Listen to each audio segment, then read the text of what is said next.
Hi, everyone, and welcome to my second research project for the history of happiness. Today, I want to go over the relationship between video games and utopias and how video games tend to explore this concept and the relationship between utopia and dystopia. For this, I wanted to analyze how video games approach the concept due to their immersive aspects. The specific type of utopia I'm interested in is one influenced by our industrialized society. One could think of Rivendell from Lord of the Rings as a utopia, but that is ruled by magical elves who have no knowledge of our current society. We may think of it as a paradise, but it was not created as an objection to our society.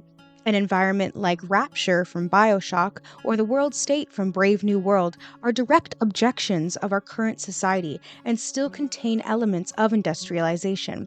They are explorations of what creating a utopia from our world could be. My primary sources for this project are going to be a selection of video games ranging from the 1990s to the present. My general thesis for this research project is that all utopias in video games, throughout the course of the narrative, always end up becoming a dystopia. There are two distinct ways to look at the environment: as a paradise where everyone has the opportunity to be happy, or as an oppressive regime that strips away a person's humanity. And there are only few exceptions to this rule, and the only ones I can find being simulator games, but I'll go over that in a bit. So you may be thinking, why utopia and not just happiness in video games? Happiness depicted in video games, though sparse, is still an extremely broad subject. Someone could probably make hour-long video essays discussing the happiness of Arthur in Red Dead Redemption 2 or Kratos in the God of War franchise. Those characters are not driven by happiness, and the game's relationship to happiness is not overt and is much more of an undercurrent. But there is still something to be uncovered about those characters' relationship to happiness. More narrative or character-based games tend to lean on a sense of morality or justice as a motivator instead of the pursuit of happiness for the character. And we will see this a lot with the games that we will be talking about today. Analyzing characters such as Arthur or Kratos would be a perfect topic for a separate video, but trying to analyze character-based games like this would be similar to studying the happiness of Odysseus from the start of the Trojan War to his eventual return home.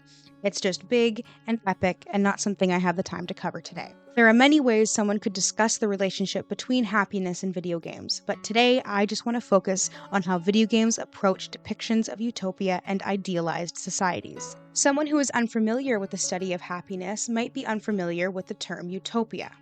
The term utopia was first coined by Thomas More in 1516 in his book Utopia, with the Latin origins of the word translating to no place. This was not the first text to explore idyllic societies, and it references other notable works such as Plato's Republic. After Thomas More, many Renaissance and Enlightenment thinkers would go on to add to the conversation surrounding utopia, with the next great installment being Jonathan Swift's Gulliver's Travels, published in 1726. I really want to focus in on Gulliver's Travels here because I think it is actually a really great comparison for the games that we're going to be looking at today. Gulliver ends up washed ashore on a foreign land and slowly unfurls the mysteries of how each new civilization functions. In this comparison to video games, Gulliver acts as the player, discovering a new world each time you start a game. There is also a lot of debate surrounding Gulliver's Travels and its relationship to utopian literature. The novel itself has a lot of scholarship around it and poses the question of what makes a work utopian. In the Journal of Utopian Studies, Chloe Houston says the following in an article analyzing Gulliver's Travels. The text is neither utopia nor a dystopia, nor even an anti-utopia. Rather, it contains images of and interactions with ideas of utopia and dystopia, which reflect its engagement with the utopian mode and qualify it simultaneously as utopian and dystopian. To me, this statement can also apply to the video games we're going to be looking at. In my research and my moderate relationship with video games, there are no games that approach the concept of utopia without that environment also being a dystopia, or some blurry middle ground. The only exception to this I have been able to find are select simulator-type games, and even then I'm kind of reaching. A large number of these games also involves some measure of happiness and meeting requirements, meaning that there is still some kind of objection to the system and not a true utopia. You may be wondering how this could be historical. Video games have only really developed in the last 50 years or so the question of how this is historical is quite valid. But in my opinion, video games are simply another variant in the forms of media for storytelling. Just as we have books or movies or music, video games are the next natural step in entertainment. From my research, I can't see any kind of scholarship discussing the relationship between video games and their depictions of utopia. I feel that research into the narratives of video games can be useful, as players often have a deeper connection to the narrative due to the fact that they are the ones causing its progression. There is also a lot of debate within the gaming community around if video games should be considered art. An outsider's view of video games could be that video games are dumb or needlessly violent with no substantial value outside of mindless entertainment.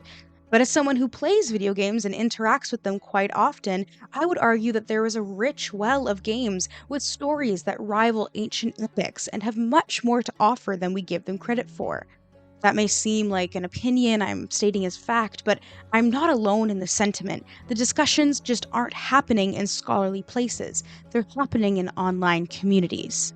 So, why video games? Why this medium over others in terms of the exploration of utopia? I believe that studying video games, in addition to more traditional forms of media, is important due to the immersion that video games offer. When you watch a movie or read a book, you are being taken along on the journey of wherever that narrative goes, whereas when you play a video game, you become an active participant in that narrative. You, as the player, and by extension, the protagonist you are controlling, are the one driving the story, and your progress is dependent on your skill. Since the environment of a story is the crucial point of what we're going to be looking at today, how that environment is perceived is important. When watching a movie or reading a book, we only experience what the characters experience. But when playing a game, a player can slow down, explore, and discover much more about the environment. This is, of course, completely up to the player and how they choose to play the game. But the games that we are discussing today have extremely detailed and visually appealing worlds that make the players want to explore them. Someone who has even the slightest experience with games knows that this genre of narrative video games is packed full of detailed and environmental storytelling. Also, I paid like $80 for this game. I'd like to take my time and get my money's worth. On another note, most of these games require that you search the environment for resources, another aspect deepening that player-to-environment relationship.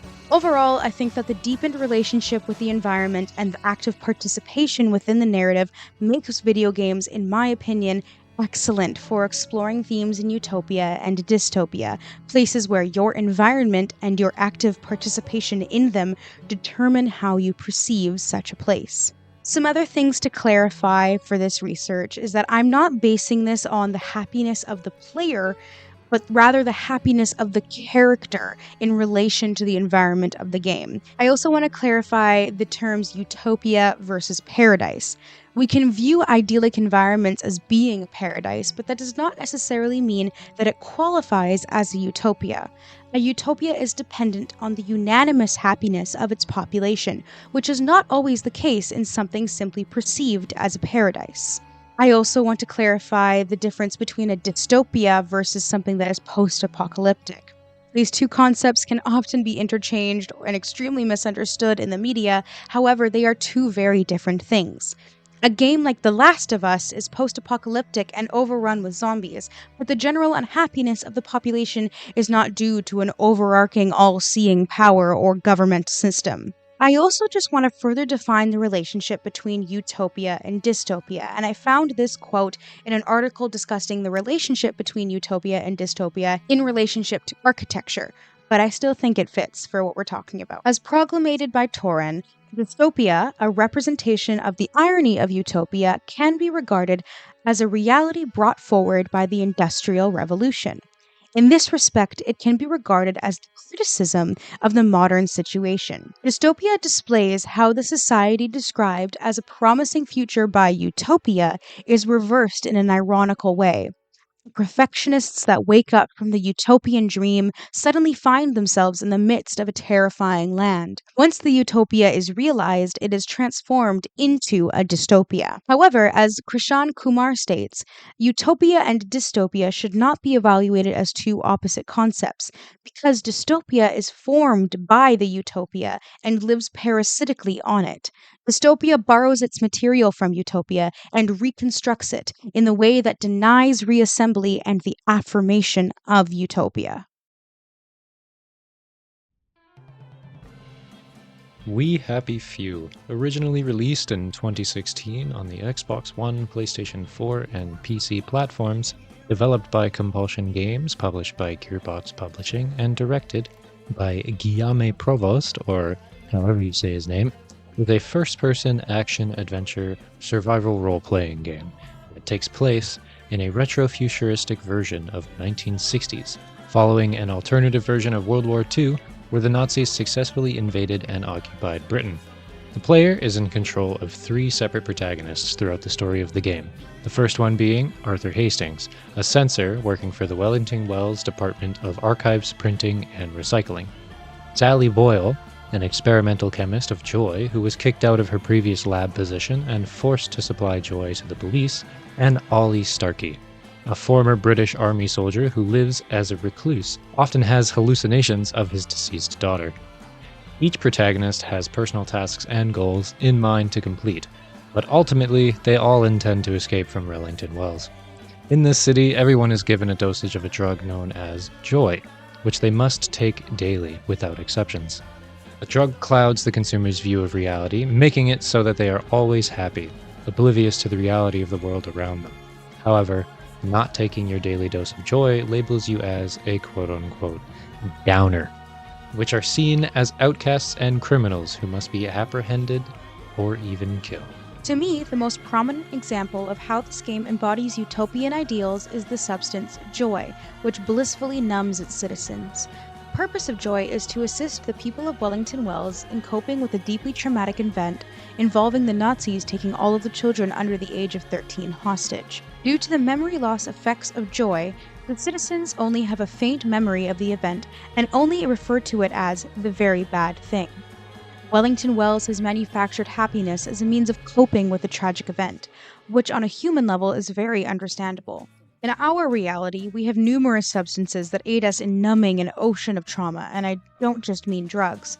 We do this with consumerism and entertainment designed for our brains to latch on and crave those dopamine hits. Joy, however, takes this to the extreme and creates a utopia, but one built on lies and deceit and requires constant upkeep. People of Wellington Wells are under constant surveillance. The administration of joy is enforced by law, and refusal to take it is met with severe punishment.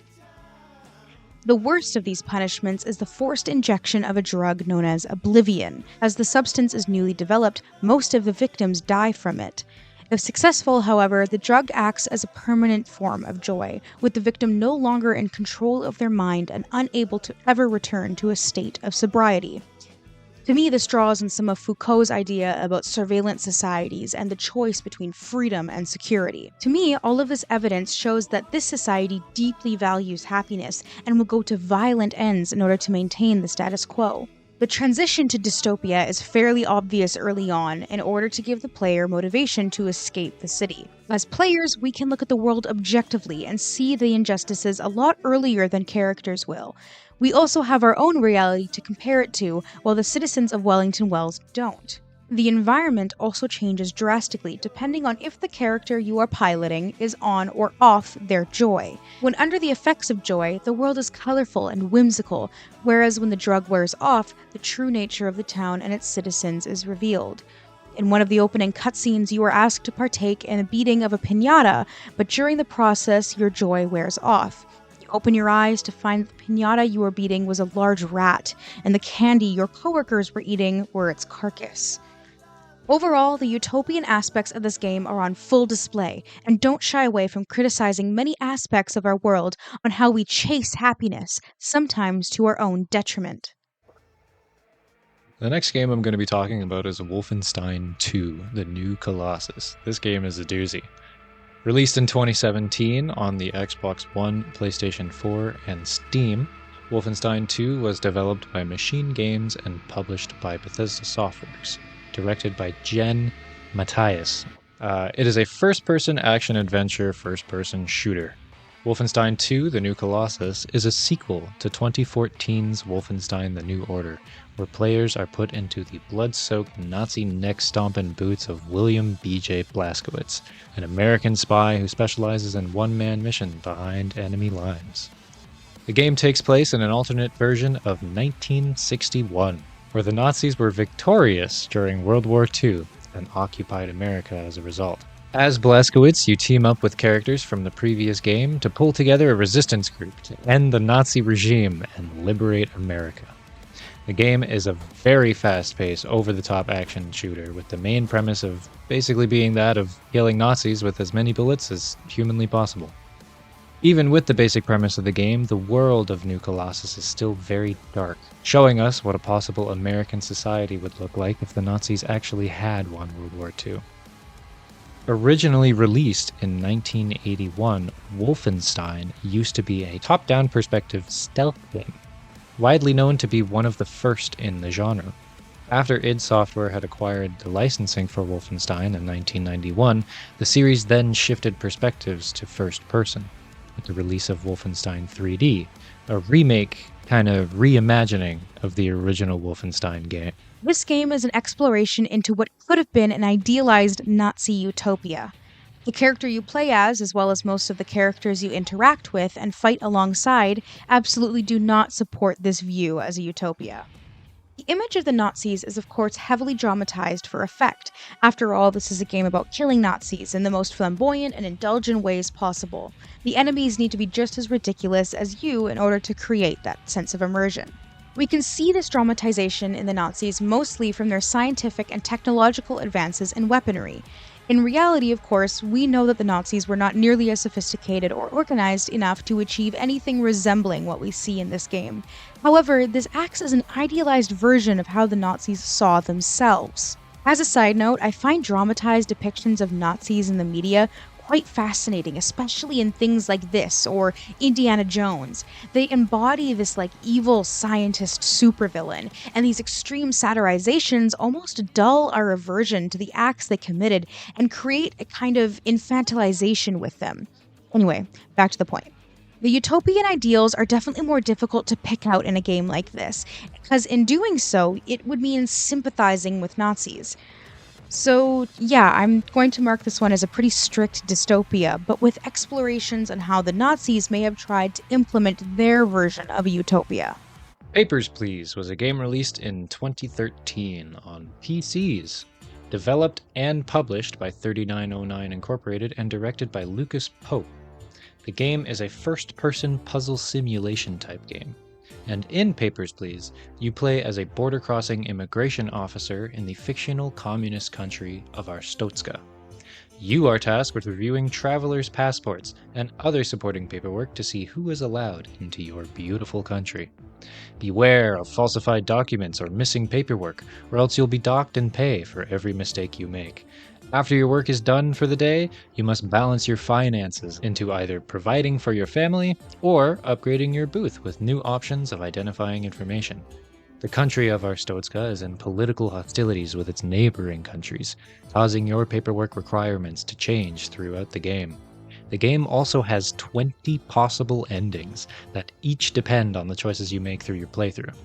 People may attempt to persuade you into letting others through. There may be terrorist attacks, and you can even get arrested if you accept certain handoffs from travelers. But never forget, glory to Arstotzka. This game is honestly quite fascinating to me as it falls into the strange new category of work simulation. Capitalism has conditioned our brains so much into valuing productivity that we now engage in work and production in our supposed escape from such things. This is another tricky example of Utopia because it is much more subverted than other games on this list. This is more of a socialist or communist exploration of Utopia. There are no blatant expressions of Utopia, but the vibes, for lack of a better term, are that if you do your job well, you can feed your family and maintain a sort of contentment with your life. This base level of happiness, however, is reliant on your conformity to the state and their ever-changing regulations. Through the course of the game, with the narrative told through interactions with each person at the border crossing, you become an integral part in efforts to overthrow the current regime. It is up to you whether you aid these rebels or follow your strict rulebook, with financial incentives on both sides, incentives that you need in order to keep your family safe and healthy. The state's propaganda is also everywhere, with each message you receive ending in "Glory to Erstotska." Many of the messages you receive also seem to have this kind of secrecy embedded in them. They give you new instructions, such as banning citizens from certain countries, but never give you a true, proper explanation as to why. Again, the relationship is much more subverted than other games. This game hinges on the decision between free will and livelihood. Are you happy simply submitting to every instruction you are given, or do you pity those who cannot immigrate or pass through your country due to the ever-changing and complex rules and regulations set? The view of this being either a utopia or dystopia is essentially up to the player. Do you feel happy being given and following instructions and simple tasks that mostly ensure the health and safety of you and your family? Or do you strive for something more? Developed by Quantic Dream, published by Sony Interactive Entertainment, and directed by David Cage, Detroit Become Human is a third-person adventure game set in 2038, where the game has the player take the control of three separate protagonists. Marcus, a caretaker android with a newfound consciousness who takes it upon himself to free other androids. Kara, a housekeeper android who begins to develop consciousness after becoming responsible for the safety of a little girl. And Connor, a police investigation android who is in charge of searching for other androids who have gone against their intended programming. The game gives the player full control over these characters in fixed environments, mainly relying on the game's multiple dialogue options to push the story forwards. The game emphasizes that the choices you make do indeed matter to the overall story, as each decision made directly affects the outcome of the situations each character faces. The game has 85 unique endings, oh my god, and features no actual game over screen.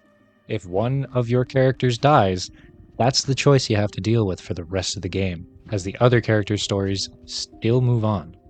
The world of Detroit Become Human covers a difficult topic of what it means to be alive, what it means to feel, to live, and to be free.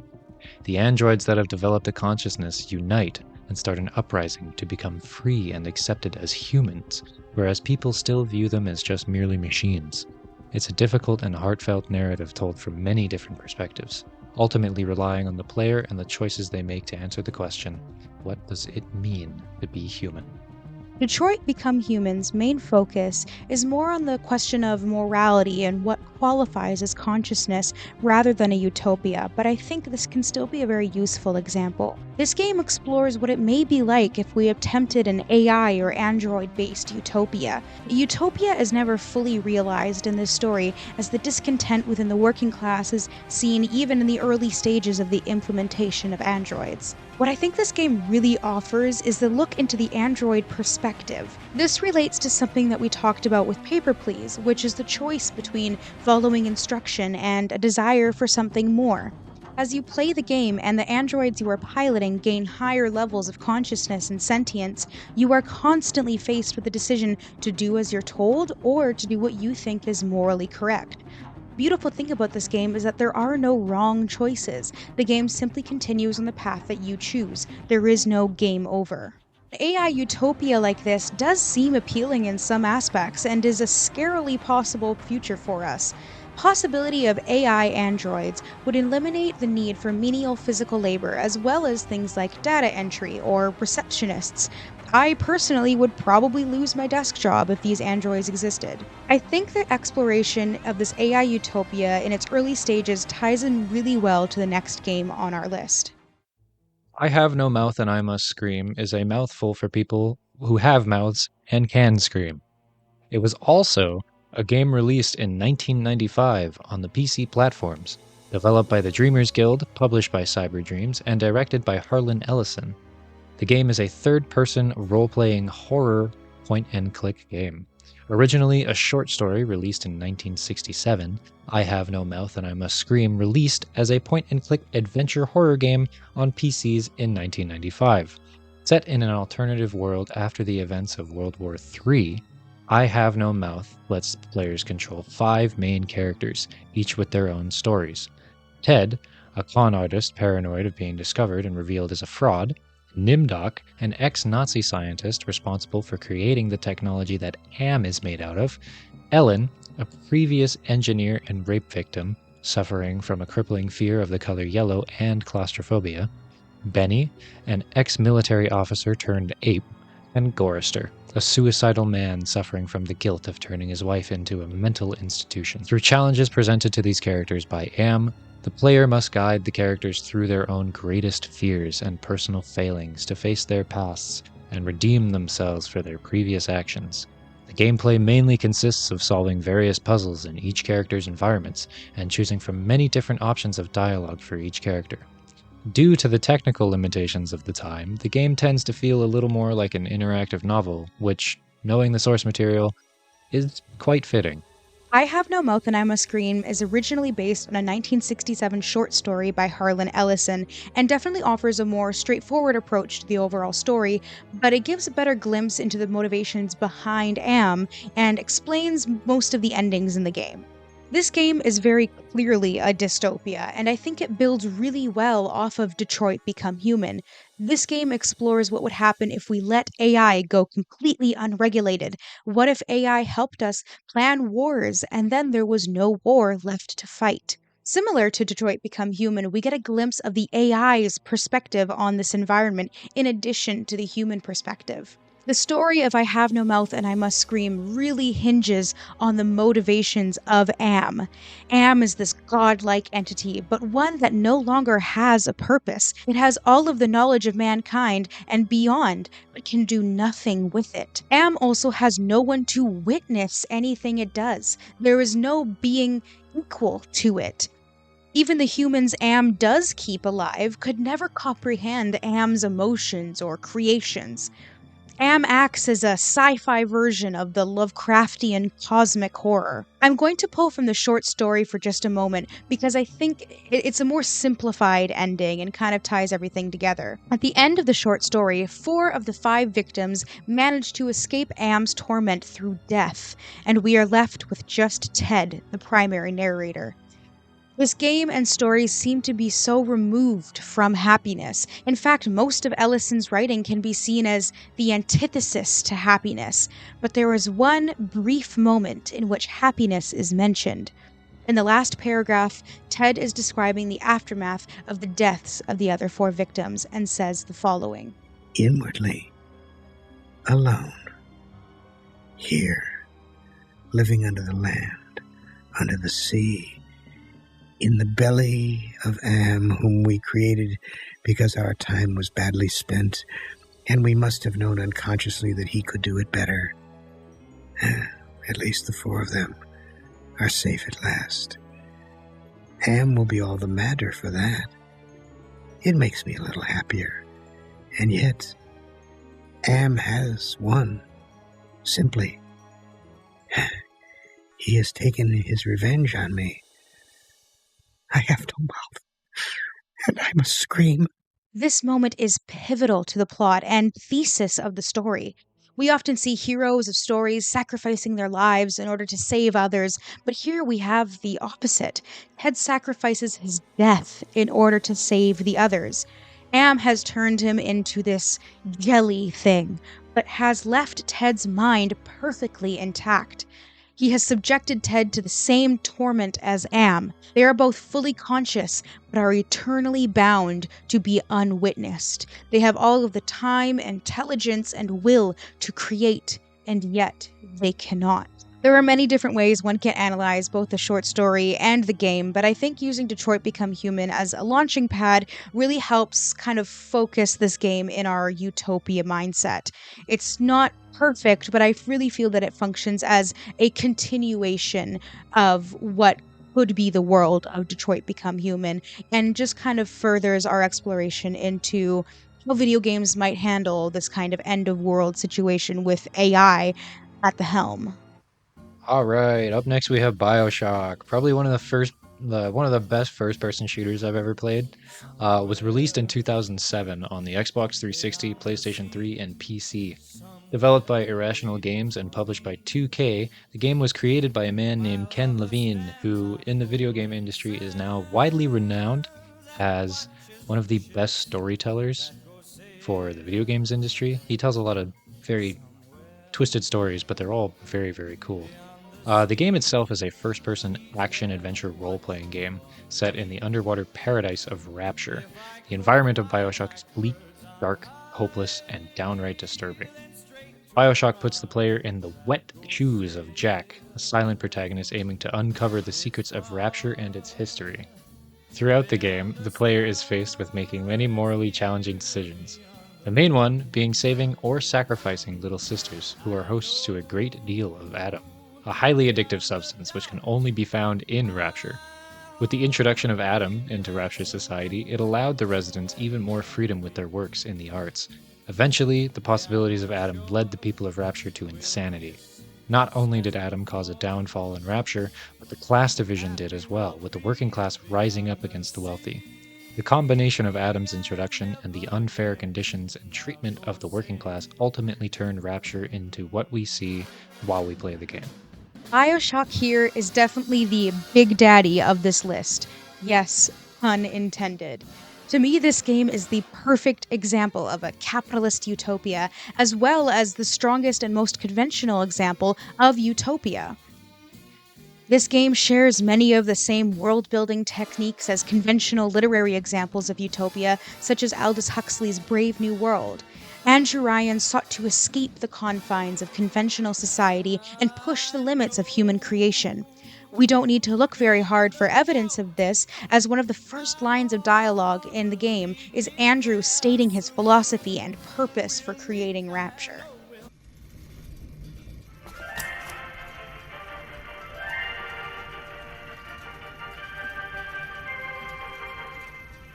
I am Andrew Ryan, and I'm here to ask you a question. Is a man not entitled to the sweat of his brow? No, says the man in Washington, it belongs to the poor. No, says the man in the Vatican, it belongs to God.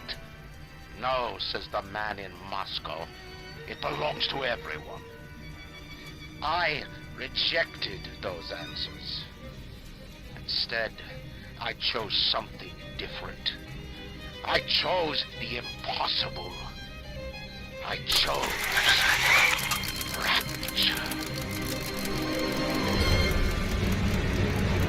City where the artist would not fear the censor, where the scientist would not be bound by petty morality, where the great would not be constrained by the small.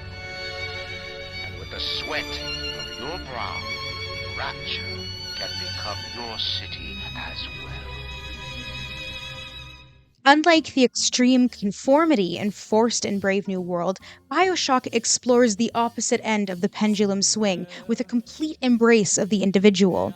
Each hand-selected member of the society is both encouraged and expected to make advances in their respective fields, and are given the use of Adam to do so. Basic explanation of what Adam does is that it breaks down and rewrites a person's genetic code in order to give them the special abilities we see in-game.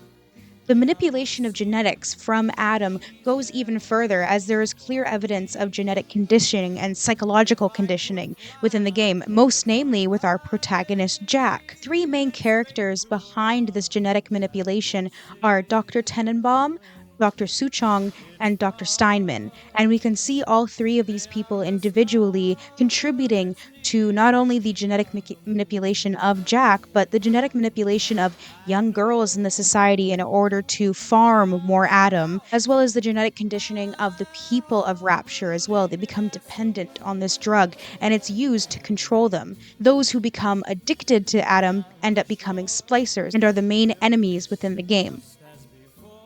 In both BioShock and Brave New World, there is an extremely restricted access to the world outside of this utopian society. Even certain personal or religious items are banned from entering these places, and really emphasizes the removal from the other societies within this world. This also adds to one of the major plot points within BioShock, as Frank Fontaine creates his smuggling ring, becomes another business tycoon to rival Andrew Ryan, and eventually leads to Frank Fontaine, or Atlas, overthrowing him. Although BioShock was another world that eventually turns into a dystopia long before we as the protagonist ever even reach Rapture, it is clear to see how this game is the most on-the-nose example of a utopia in terms of a rejection of our reality or regular society and a removal from it as well, and then an establishing of a new community very much physically removed from other societies as well. Within the BioShock franchise, the first two games take place in Rapture, which is sunken deep underwater, and BioShock Infinite, the third game, taking place high in the clouds in a city known as Columbia. These extreme environments really add to the feeling that you are in a new and unfamiliar place. Especially within the first BioShock game, you are completely unaware of this society underneath the sea, and you have to slowly figure out and piece together not only what happened, but how the society functioned. But of all of the societies we looked at here, this one probably had the highest possibility of actually creating a place where there was unanimous happiness among its people. Everyone chose to be there, everyone is free to explore their art or passions or sciences and make advances in humankind without fear of censors or funding or anything like that. But what led to Rapture's downfall was the class divide, something that is still very prominent within our own societies. And I think Andrew Ryan, as this business tyrant, failed to see that. It kind of becomes a criticism of American individualism and the capitalist system and having every man fight for themselves, but in this cramped and suffocating environment, it really is a dramatization of kind of the American business tyrant and how the lower class can work just as hard and be just as brilliant but not receive the same privileges as those who are seen of being higher status. I think the quote that really embodies Andrew Ryan's philosophy is no gods or kings, only man. It is the sentiment that there is nothing greater than yourself and the sky is the limit and everything that you achieve is strictly up to you and you can achieve anything by the sweat of your brow. But what happens when there are systems in place that impede you from that? Andrew Ryan attempted to create a utopia from his perspective, when thinking that everyone else was just as privileged and well off as him when he endeavored to create Rapture. But even in any society that is modeled even similarly after ours, there is a hierarchy. For the sake of time, I won't go much more into detail because I do believe that a lot of BioShock's utopian elements are fairly on the nose, and I would kind of be repeating other things I've said in previous entries on this list, but this game really does embody exploration within a utopia. Developers of BioShock really just didn't shy away from critiquing things like American individualism and capitalism and tyrants and really pulled on a lot of different philosophies. Within the history of gaming, the BioShock series to me is probably the most focused in on critiquing utopia and exploring those ideas. Animal Crossing New Horizons. It was a game released in 2020 in the middle of the pandemic, which is perfect timing, and it released on the Nintendo Switch. Developed by Nintendo and also published by Nintendo, the game's director was Aya Kyogoku. The perspective is a third-person perspective, and the type of game it is a social simulation game. Welcome to your very own deserted island. In Animal Crossing New Horizons, you play as yourself. Upon purchasing the Nook Island Getaway package, it is up to you to create your very own dream island. Discover a whole cast of different animal-like characters, all with different personalities and traits to help you complete your island life. Originally released on the Nintendo GameCube in 2001, Animal Crossing has always been a series about developing a connection in a community and living out a calming life among characters that always make you feel comfortable and welcome. The gameplay mainly consists of building, collecting, and creating an island of your own vision. The player can choose to go fishing, dig for fossils to donate to the museum, drink them coffee at the local cafe, catch bugs, and many more relaxing activities to fulfill the Dream Island lifestyle. There's really not much to say about these kind of simulator games. They're all fairly simple, and there are other games such as Stardew Valley or Sims where you kind of just are free to create your own little world, and it is completely malleable to your will. Mostly aesthetically, but there are also different character interactions you can have. And really, the sky is the limit when it comes to these creations, or I guess the technology and coding would be the limit. But it is really up to your imagination and your creativity. You get to create your version of a paradise or a utopian paradise. In Animal Crossing, you get to control if all the villagers are happy, and you can actually specifically make certain villagers upset in order to get them to leave your island to replace them for different ones, because certain villagers, I guess, are more rare or more valuable to have. I personally never got too serious with the game, but like a lot of people, played it during COVID, and it can be quite overwhelming because you feel like this godlike presence. You are the fascist mayor of this tiny town, and everything is completely at your will. It is to be decorated the way you like. Everyone can dress the way you like. You decorate the other villagers' homes, so the way they live is completely up to your will. The only thing that pulls it back from being a true utopia is that the fact that a lot of these characters or these villagers within the game have certain measures of how happy they are. If you decorate their home in the theme that wasn't like what they asked for, they can give you a bad review, and that can lead to them being upset and leaving your island. So even then, there are still these objections to unanimous happiness. Within video games, there is no blanket happiness among people, because without conflict, you wouldn't necessarily have a narrative. And that's why I think that exploring a utopia is incredibly interesting within video games, but also kind of impossible, because in order to have a narrative, in order to create an interesting story, there needs to be conflict. And in something like a utopia, at least the way Thomas More and others have described it, conflict can't necessarily exist. And I would be curious to hear other people's opinions on that. But in a place where happiness is the ultimate goal, having any sort of conflict would either need to be resolved very quickly or wouldn't be allowed at all, or wouldn't be seen as conflict.